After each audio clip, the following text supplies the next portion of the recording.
Good morning guys, स्वागत है आपका मेरी आंगनवाड़ी फैमिली में। और कैसे हैं आप सब? आई होप आप सब अच्छे ही होंगे। और आज फिर से जा रही हूँ राशन को का वितरण करने के लिए। और देखते हैं, आज तो खैर ज़रूरी करना है। और बस अब मैं रेडी हो चुकी हूँ, चलने वाली हूँ। और आज पर यह है कि आज नहीं भूलूंगी मास्क। आज अपना पहले ही ले लिया है मास्क मैंने। और बस अब चलूँगी और फिर से वही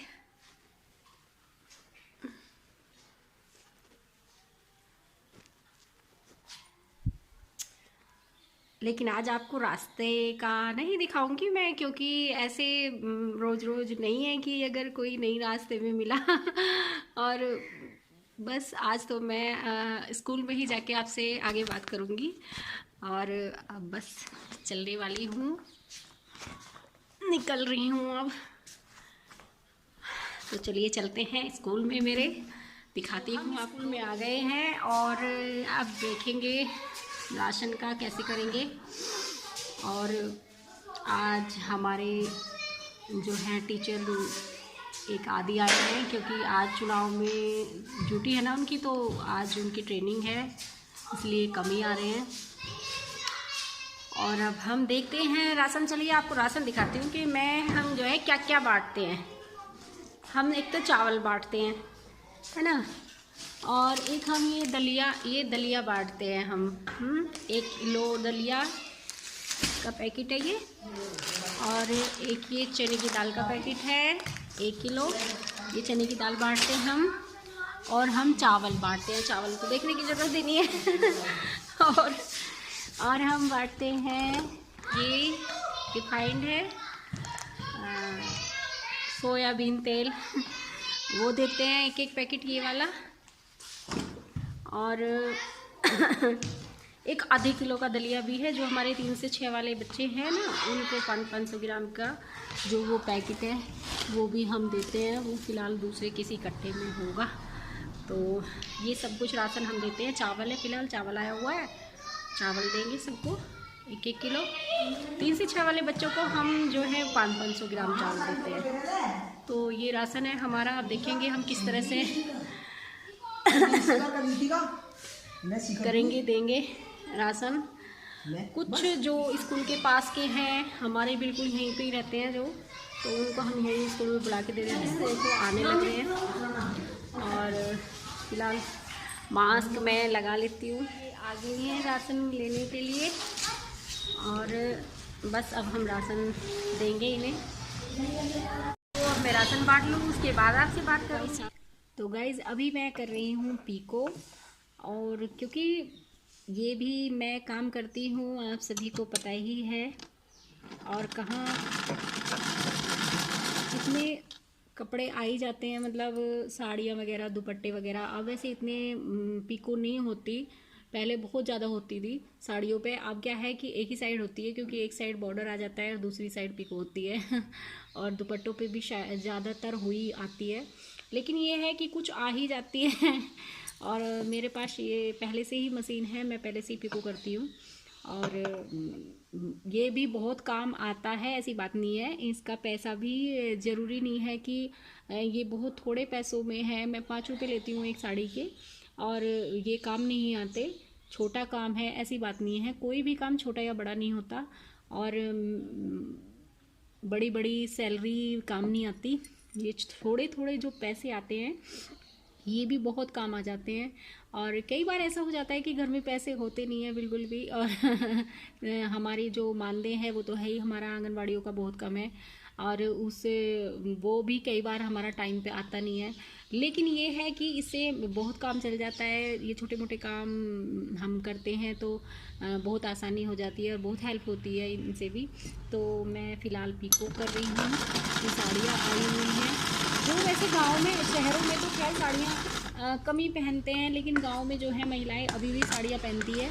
तो जो हमारी बड़ी बुजुर्ग हैं, जो हमारी वे हैं महिलाएं, तो वो साड़ियाँ ऐसी सिंथेटिक साड़ियाँ जो ये हैं इस तरह की पहनती हैं। तो वो उन साड़ियों पे दोनों साइड ही पिको होती है, तो वो करवाती हैं पिको। और मैं ये पिको का काम करती हूँ। और इसमें मैं बताने में कोई मुझे ये नहीं है कि कोई, बहुत लोग ये सोचते हैं कि ये कोई शर्म का काम है या छोटा काम है, तो काम कोई छोटा बड़ा नहीं होता। और मैं इसमें कोई शर्म महसूस नहीं करती कि मैं ये काम नहीं बताऊं किसी को कि मैं ये भी काम करती हूँ। मैं तो सारे काम करती हूँ। और फिर रही बात काम छोटे बड़े की, तो अगर एक डीएम सर भी हैं, वो अपनी पद पे बैठ के भी जो कर रहे हैं वो भी काम की ही श्रेणी में आता है।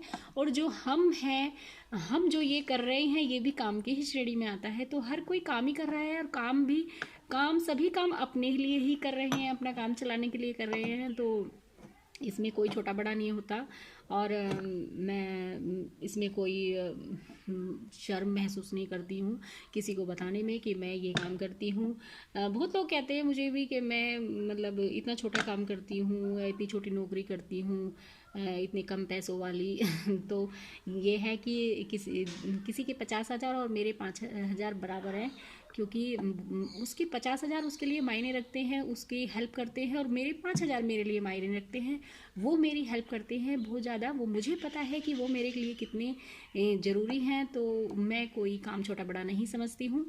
तो आप भी अगर कोई काम भी करना चाहें अपनी लाइफ में, चाहे वो छोटा हो या बड़ा हो, तो आप भी अपने घर के लिए, अपनी हेल्प करने के लिए कर सकते हैं। ऐसी कभी भी किसी की दुनिया के उस पर नहीं जाना चाहिए कि कोई हमें क्या कहेगा, हमें ये काम करना चाहिए या नहीं करना चाहिए, तो ऐसा कभी नहीं समझना चाहिए।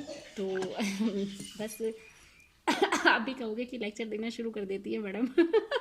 मुझे आदत है, मैं गांव में भी जैसे जाती हूँ समझाती हूँ, तो मुझे वही आदत पड़ी हुई है। और मैं जब भी, पता है मेरी बेटी क्या कहती है, आप ना बहुत लंबा टॉपिक छेड़ देती हो अपने चैनल पे भी। और मुझे आदत है तो ये सब ऐसे बताने की।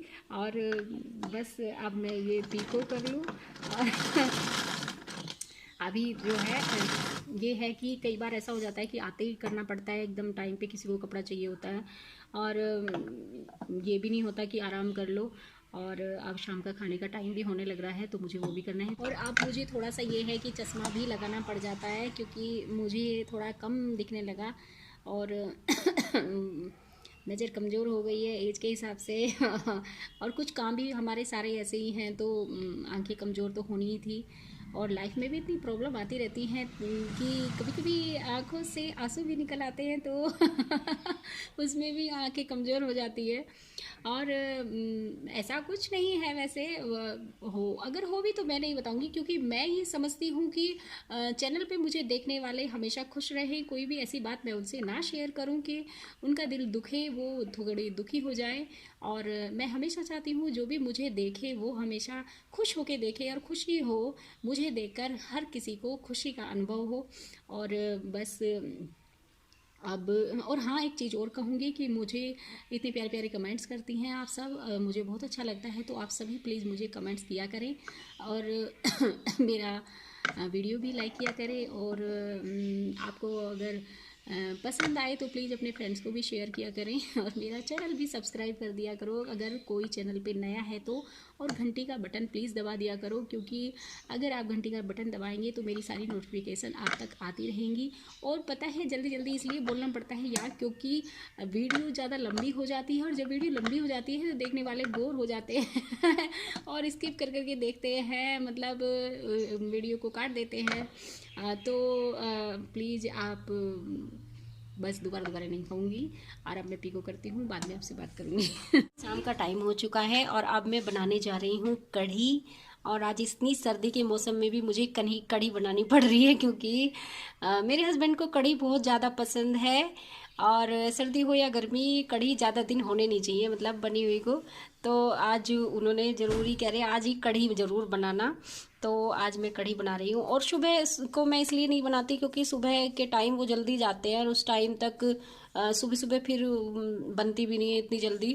और तो इसलिए मैं 8 बजे वो चले जाते हैं, तो इसलिए मैं शाम को ही बनाती हूँ। और दोपहर को वो आते ही नहीं है, शाम को ही आते हैं, तो शाम को ही बनाती हूँ ज़्यादातर। तो शाम को आज कढ़ी बना रही हूँ।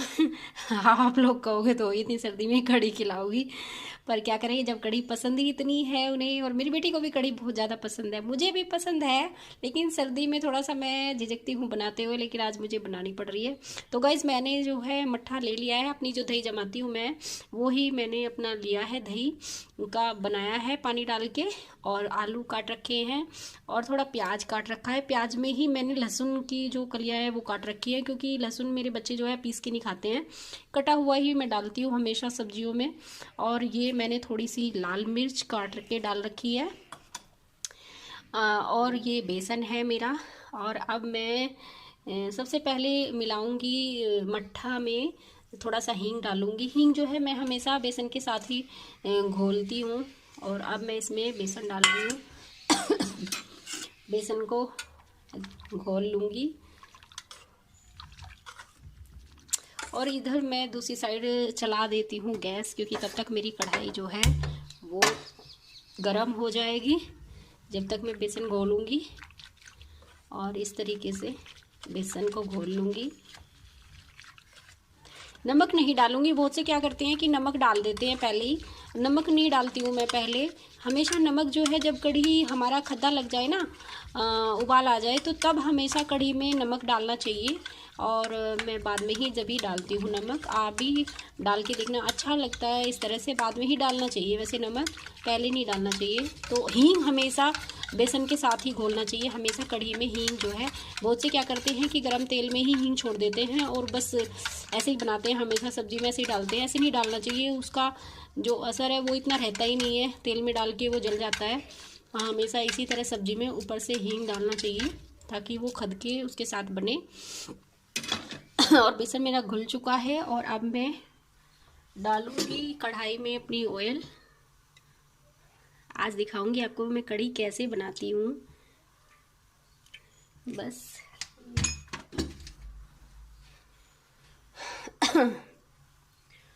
गरम हो जाएगा, उसके बाद मैं डालूंगी मेथा। कि वैसे मेथी भी मैं थोड़ा कम ही डालती हूँ, क्योंकि मेरे रिक्की को जो है, मेरे बेटे को इतना पसंद नहीं है। तो ऑयल मेरा हो चुका है, और मैं डाल रही हूँ इसमें मेथी के दाने। और अब मेथी हो जाएगी जब हमारी,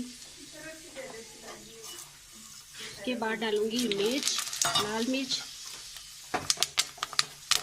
इसमें थोड़ा दूर ही रहना चाहिए क्योंकि ये पटकती है। और अब इसके बाद डाल देती हूँ प्याज।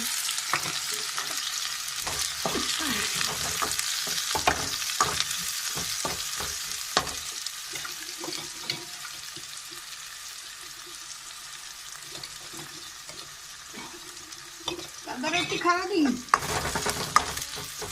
तो आलू जो मेरे कटे हुए हैं उनके साथ ही मैं आलू डाल दूंगी, प्याज के साथ ही, क्योंकि अगर मैंने प्याज के साथ आलू नहीं डाले तो मेरा प्याज तो हो जाएगा लेकिन आलू मेरे कच्चे रह जाते हैं। क्योंकि कढ़ी के साथ अगर हम बाद में आलू डालते हैं तो वो हमारे जो हैं वो नहीं होते, गलते नहीं हैं। और हम ऐसे ही अगर तेल में ही हम आलू को फ्राई करेंगे प्याज के साथ तो ये गल जाते हैं, अच्छे हो जाते हैं, भून से जाते हैं ये। तो प्याज के साथ ही ऐसे ही आलू अपना करती हूँ। अब ये जब ब्राउन से हो जाएंगे प्याज भी और लहसुन भी और आलू भी, तब मैं इसमें डालूँगी मसाले जो भी कुछ मुझे ऐड करना है। तो मेरी प्याज और आलू हो चुके हैं और अब मैं इसमें मसाले ऐड करूँगी। और मसाले जो है वो मैं डालूँगी, एक तो हल्दी पाउडर थोड़ा सा, और थोड़े से लाल मिर्च पाउडर, और थोड़ा सा इसमें मैं गरम मसाला भी ऐड करूँगी क्योंकि सर्दी का मौसम है और सर्दी में गरम मसाला ज़रूर डालना चाहिए। और ये मैं ऐसे थोड़ा सा ये हटा के ऑयल ऐसे बीच में करके इसमें ही मैं भून रही हूँ ये। और आप सोचेंगे कि इतनी सी कढ़ी बना रही है तो ये आलू इतने सारे डाल क्यों रही है। तो आलू इसलिए डाल रही हूँ क्योंकि मेरे रिक्की को आलू मतलब कढ़ी इतनी ज़्यादा पसंद नहीं है, क्योंकि वो कढ़ी कम खाता है। तो आलू अगर इसमें ज़्यादा होंगे तो वो खा लेगा, तो इसलिए मैं इसमें आलू थोड़े से ज़्यादा डाल रही हूँ। और बस अब मैंने ये बेसन मिक्स की हुई अपनी जो मट्ठा है वो डाल दिया है और अब मैं ऐसे तब तक चलाऊंगी जब तक मेरी कढ़ी में उबाल नहीं आ जाएगा, खदका नहीं लग जाएगा, तब तक ऐसे ही चलाऊंगी। और फिर जब इसमें खदा लगेगा तब मैं इसमें नमक डालूंगी। और